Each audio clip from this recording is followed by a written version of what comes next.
د هند دفاع وزارت ویلي د پاکستان لخوا د ډرونونو او تجهیزاتو په کارولو سره د هند پر لوېدیځه پوله د تاوتریخولي څرګند زیاتوالی دوام لري. د هند دفاع وزارت په دې تړاو خپل بیان کې چې پر ایکس خپور شوی ویلي د هند له حاکمیت د سرغړونې او د اتباعو ژوند ته د خطر پیښولو څخه د منلو نه ده. په بیان کې ادعا شوې چې نن سهار شاوخوا 15 بجې د هند د پنجاب ایالت د امرتسر ښار د خاصه نظامي اډې پر سر څو ډرونونه لیدل شوي. د دوی د هوایي دفاع واحد سملاسي ځواب ورکړی او شن کړي دي.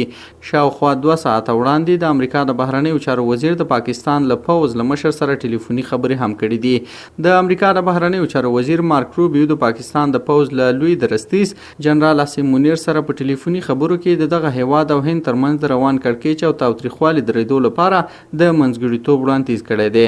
دا خبرې داسې مهال شوي چې پاکستان نن سهار د هند خلاف د ځوابي اقداماتو د پیلولو اعلان او ادعا وکړه چې دغه هیواد ځینې پوځي اډې او تاسیسات یې په نښه کړي دي. د امریکا د بهرنیو چارو وزارت په یو خپاره کړي بیان کې ویلي چې روبیو له جنرال منیر سره په خبرو کې ټینګار کړی چې دواړه غاړې هند او پاکستان د کړکېچ کمولو لارې چارې ولټوي. نن سهار د پاکستان پوځ ادعا وکړه چې د هند د هوایي دفاعي یو سیستم یې هم ویجاړ کړی دی.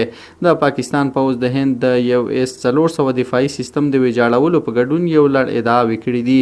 د پاکستان پوځ ویلي د هند خلاف یې سایبري برید هم کړی او د واکمن BJP ګوند د پاڼې په ګډون یې د هند ځینې مخکښې ویبپاڼې هیک کړي دي.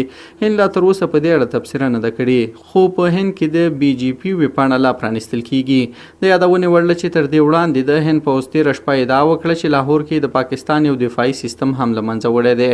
د پاکستان رسمي سرچینو تر اوسه دا خبر نه دی تایید کړی. په ورته مهال د پاکستان پوځ د مطبوعاتو او عامه اړیکو دفتر ISPR وایي دغه هیواد لومړي وزیر شهباز شریف نن شنبه د ملي قوماندې ادارې NCA غونډه رابللې ده.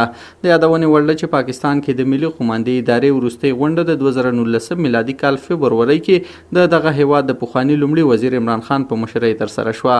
د ملي قوماندې ادارې موخه د پاکستان ځمکني او هوایي او سمندري ځواکونو لپاره د ګډې ستراتیژۍ او عملیاتي پلان جوړول دي، خو تر ټولو مهم هدف یې د پاکستان د اټومي وسلو څارنه او د هغو د کارولو د څرنګوالي په اړه پریکړې دي. د پاکستان د ملي قوماندې ادارې مشري دغه هیواد لومړی وزیر کوي او پر هغه سربیره د بهرنیو چارو وزیر، دفاع وزیر، د کورنیو چارو وزیر، د مالیې وزیر او د دفاعي تولیداتو وزیران هم غړي دي. د NCA غونډه کې د پوځ لوی درستیز، د ځمکنیو، هوایي او سمندري ځواکونو مشران او د ستراتیژیکو پلانونو څانګې SPD په نوم د پاکستان د اټومي وسلو ساتنې لپاره د ځانګړې ادارې مشر د پوځ په استازولۍ برخه اخلي.